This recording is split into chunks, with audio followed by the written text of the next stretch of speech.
तू और प्रेतनी बिदु की शादी भाग दो। अब तक बिरमतु का घर परिवार बहुत अच्छे से चल रहा था, पर होनी को कौन टाल सकता है। बिरमतु की भूतनी पत्नी को मजबूर होकर बच्चों से बोलना ही पड़ा। फलस्वरूप हड्डियों के ढेर में बदल गई। अब आगे माँ को हड्डियों की ढेर में बदलते देखकर बच्चों और दादा दादी का रो रो कर बुरा हाल था। दादा ने किसी तरह से अपने को संभाला और बच्चों को दिलासा देने लगे। उन्हें डर था, यदि इस बात का पता गांव वालों को लग गया तो वो उनके साथ न जाने कैसा व्यवहार करेंगे। ऐसे ही कई किस्से सुने थे उन्होंने।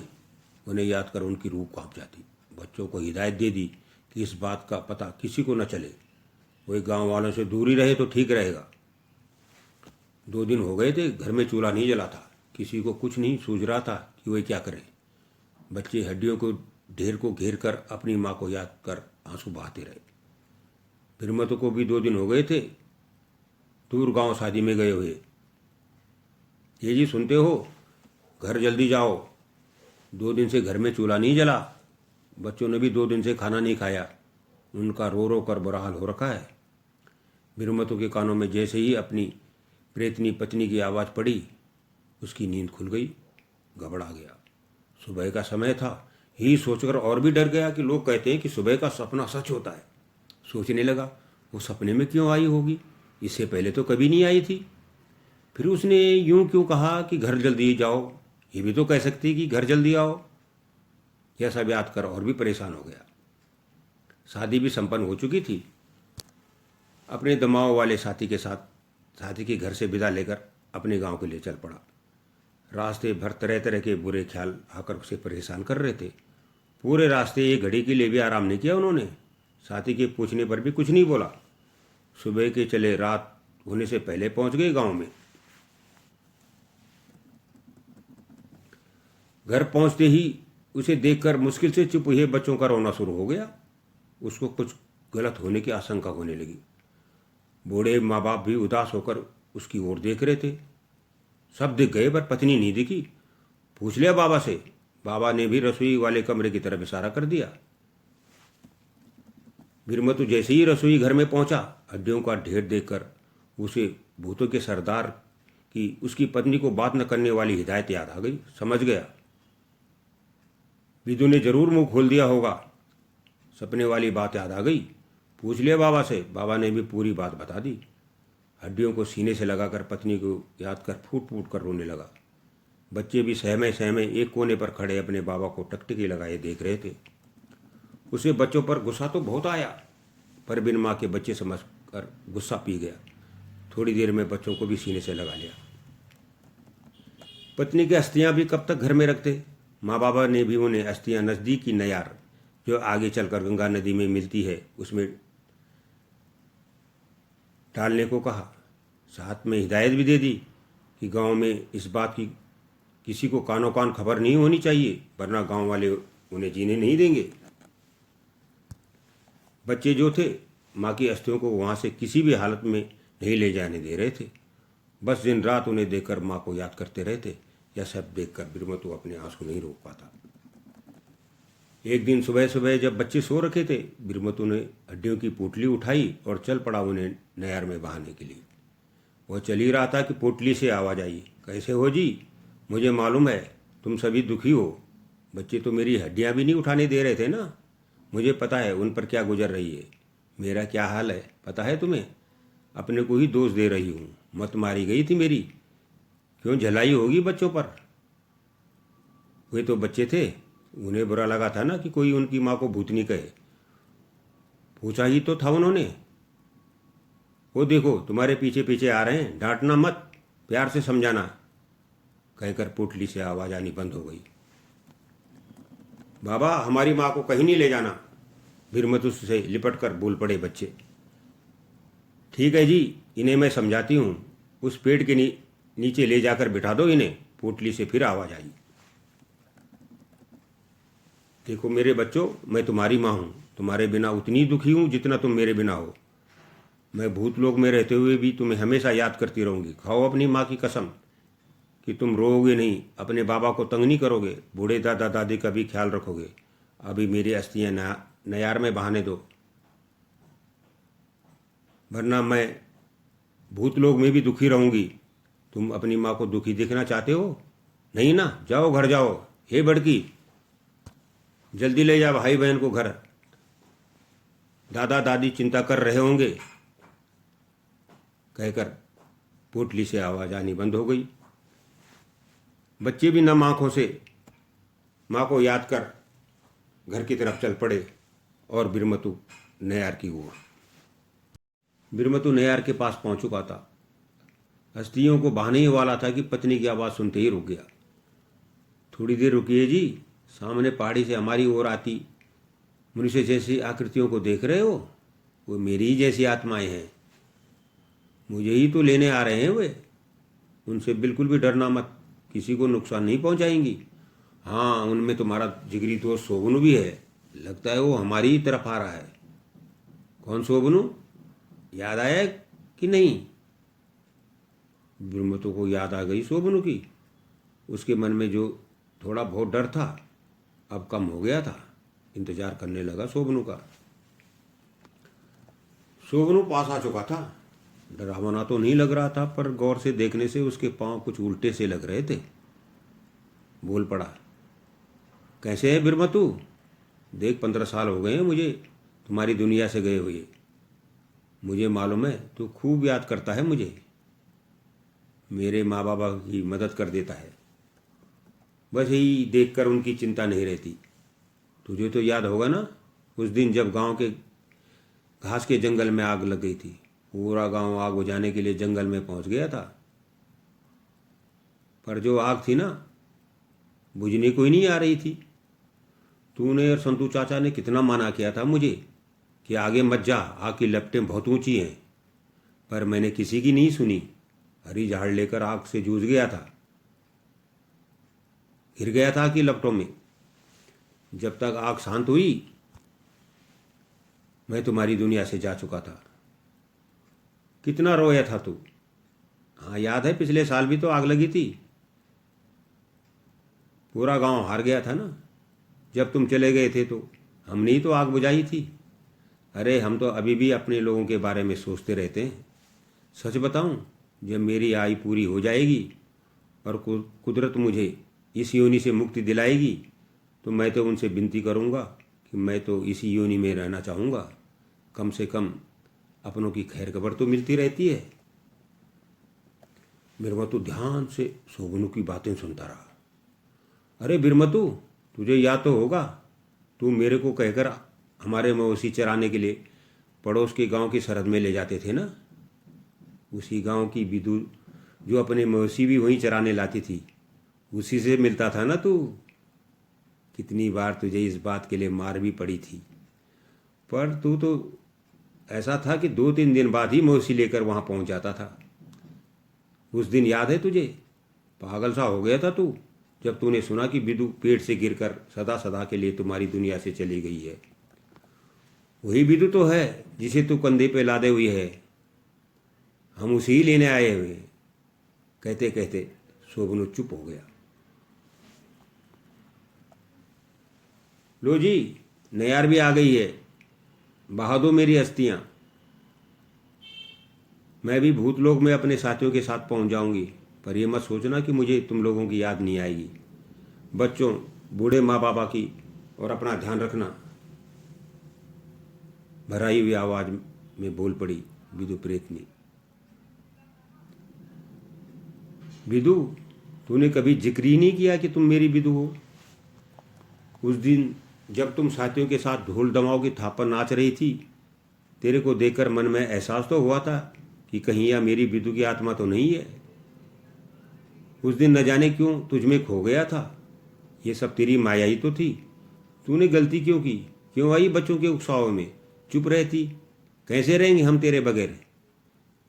देख, शोभनु भी चलने का इशारा कर रहा है। तू जा, बच्चों की चिंता मत करना। कहते कहते बिरमतु ने अस्थियां नैयार में बहा दी।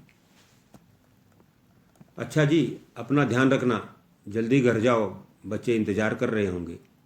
अस्थियां भी पानी में बहते बहते दूर निकल गई और बिदु की आवाज़ शांत हो गई। बिरमतु बिदु को दिन काफ़ी निकल आया था। गांव में पहुंचते ही पूछ लिया गांव वालों ने कि वो कहाँ से आ रहा है। साथ में पूछना भी नहीं भूले कि उसकी पत्नी आजकल दिखाई नहीं दे रही है। अभी उसी को छोड़कर आ रहा हूँ जी, उसको लिवाने उसके मायके से आए थे, बता दिया बिरमतू ने गांव वालों को। अब बिरमतू घर पहुंच चुका था। बच्चे जिनकी आंखें अभी भी नम थी, उनको उनकी माँ का संदेशा भी दे दिया और समझा भी दिया कि कोई उनसे उनकी माँ के बारे में पूछे तो कह देना माँ नानी को मिलने नानी के गांव गई हुई है। बिरमतू जुट गया जिंदगी को पटरी पर लाने के लिए, पर छोटे छोटे बच्चों को संभालना, फिर रोजी रोटी कमाने के लिए खेती और शादियों में जाने के साथ साथ जिंदगी आसान नहीं थी। माँ बाबा किसी तरह से बच्चों के लिए माँ लाने की सलाह दे रहे थे। बिरमतू को यह हरगिज मंजूर नहीं था, पर जब कभी बच्चों की हालत देखकर माँ बाबा की बात पर ध्यान देता तो सोचने लगता, चार चार बच्चों और गरीब उम्र दराज के साथ कौन घर बसाएगा।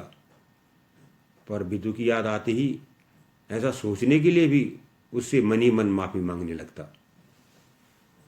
सुनो जी, माँ बाबा ठीक कह रहे हैं, बड़की कितना काम कर लेगी, 12 साल की ही तो है। फिर तुम्हारे भी कितने काम हैं, बारात में जाते हो तो 3-4 दिन से पहले नहीं लौटते। तुम दूसरी शादी कर लो, मुझे कतई बुरा नहीं लगेगा। अरे मेरे बच्चों को उनकी देखभाल करने के लिए माँ मिल जाएगी, इससे ज़्यादा खुशी मेरे लिए क्या होगी। कहकर चुप हो गई बिदू। खुल गई बिरमतू की नींद। याद करने लगा बिदू को। आज फिर बिरमतू के माँ बाबा ने बच्चों के लिए माँ लाने की बात छेड़ दी। बच्चों को इस बात की भनक लग गई। बोल पड़े, हमें तो हमारी माँ चाहिए, ला सकते हो तो ले आओ हमारी माँ को, नहीं तो हमें कोई और माँ नहीं चाहिए। देख भाई, बच्चों से बहुत बड़ी गलती हो गई। पत्नी तो वापस प्रेत लोक में चली गई, बच्चों की खातिर तुम्हें मेरी मदद करनी पड़ेगी। मेरे साथ एक बार उसी जगह चलना होगा। अपनी दोस्ती का वास्ता देकर बोल पड़ा बिरमतू दूसरे गांव के दमा बजाने वाले साथी से। साथी ने भी डरते डरते हाँ कर दी। यही रात के 12 बजे होंगे। बिरमतू और उसका साथी पहुंच गए उसी जगह पर जहां पर वे पिछली बार भूतों से मिले थे, पर वहां कोई उनको नजर नहीं आया। हाँ, पास शमशान घाट से हल्की हल्की आग की लपटें उठ रही थी। कुछ देर बाद उन्हें किसी की बात करने की आवाज़ भी सुनाई दी।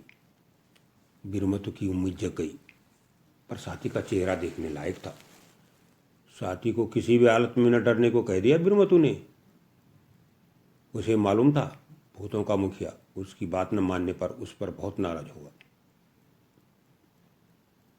साथी को भी जोर जोर से दमाव बजाने के लिए कह दिया और खुद जोर जोर से ढोल पर भूत सागर बजाने लगा। ढोल दमाव की आवाज़ सुनकर सारे प्रेत जो शमशान घाट में बैठे थे वहां से तप्पड़ की ओर चलने को हुए ही थे कि मुखिया ने उन्हें रोक दिया। इस बिरमतू के लिए हमने कुदरत से विनती कर नियम तोड़े थे, पर इसने हमारी ही दी हुई हिदायत को नहीं माना। इसे इसका अंजाम भुगतना पड़ेगा। कहकर चुप हो गए मुखिया। मुखिया की बात सुनकर सारे प्रेत प्रेतनी सहम गए। जो जहाँ थे वहीं रुक गए। उनको अब डर सताने लगा कि मुखिया बिरमतू को न जाने क्या सजा देगा। मुखिया जी, माफ़ी चाहती हूँ, अगर आप अनुमति दे तो कहूँ। विदु प्रेतनी कितने अच्छे से रखा था बिरमतू ने, कितना प्यार करता है उसे, बचन में भी और इस योनि के आने के बाद भी। देखो तो इसके बच्चे कितना प्यार करते हैं इससे और ये अपने बच्चों से। फिर बिरमतू की वजह से तो ये सब नहीं हुआ ना। बच्चों का भी क्या दोष, कैसे सहन करते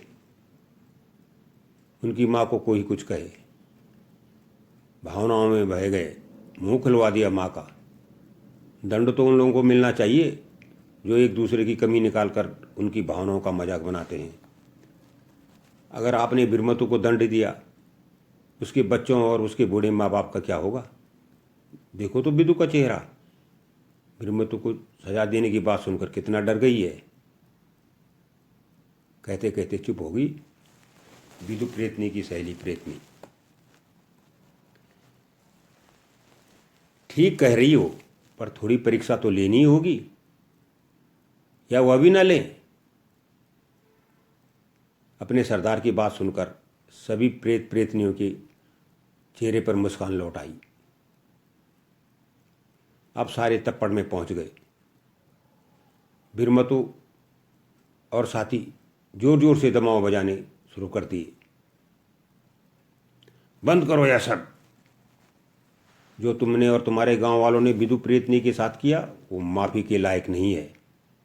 कैसे स्वार्थी हैं लोग धरती पर, जो दूसरों की खुशी नहीं देख सकते। मालूम है, तुम विदु को उसके पिछले जन्म में भी बहुत चाहते थे, शादी करना चाहती थी ना वो तुमसे, इसलिए कुदरत से प्रार्थना कर, उनके नियम तोड़कर उनकी शादी तुमसे करवाई, जिससे कि तुमसे प्यार की अधूरी उसकी इच्छा पूरी हो जाए।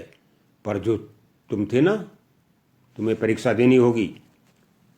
अगर सफल हुए तो तुम विदु को पालोगे और उसके बच्चों को उनकी माँ। कड़कती आवाज में बोल पड़ा मुखिया। और सुनो, हम तुम्हारा सर तुम्हारे धड़ से अलग करेंगे। अगर कुदरत को मंजूर हुआ तो तुम फिर जिंदा हो जाओगे और हम विदु को तुम्हारे साथ विदा कर देंगे, वरना तुम अपनी जान से हाथ धो लोगे। तुम अगर विदु के बिना जाना चाहो तो तुम जा सकते हो, तुम्हें हम माफ कर देंगे। मुखिया ने सुना दिया अपना आदेश। मुखिया की बात सुनकर बिरमतु के चेहरे पर मुस्कान लौट आई। बिना देरी किए अपना सर कलम करवाने के लिए मुखिया के आगे कर दिया। यह सब देखकर विदु की आंखें भर आई। मुखिया और दूसरे प्रेत प्रेतनी का सिर बिरमतु के आगे अपनी पत्नी विदु के लिए प्यार देखकर झुक गया। खड़े हो जाओ बिरमतु, तुम अपने प्यार की परीक्षा में पास हुए। कुदरत से आज्ञा लेकर हमने यह सब रचा। ढोल बजाओ, खुशी मनाओ। अब सभी आत्माएं ढोल दमाओं की थाप पर नाचने लगी। चारों ओर हर्षोल्लास का माहौल था। कुछ देर बाद सबके पांव थम गए। विदु, तुम्हारी तपस्या रंग लाई। तुम्हारे बिना तुम्हारे बच्चे कितना उदास हैं। जाओ उनके पास और अपनी गृहस्थी संभालो। विदु ने मुखिया के पांव छुए। मुखिया ने भी विदु के कान में कुछ कहा और बिरमतु को पास बुलाकर विदु का हाथ उसके हाथ में दे दिया। बिरमतु और विदु ने मुखिया के पांव छूकर आशीर्वाद लिया। विदु अपने साथी आत्माओं से मिलकर चल पड़ी अपने बिरमतु के साथ अपने बच्चों के पास अपनी दुनिया दोबारा बसाने। आत्माएं भी उसकी सलामती की दुआ करते उन्हें जाते हुए देखती रही। अगर आपने बिरुमतु और विदु प्रेतनी की शादी भाग 1 नहीं देखा है तो वो ज़रूर से देखिए, क्योंकि बिना देखे आपको वो थोड़ी ये वाली थोड़ी कम समझ आएगी। और please like and subscribe this video. अगर आपको मालूम हुआ तो आप प्लीज़ शेयर करिए। धन्यवाद।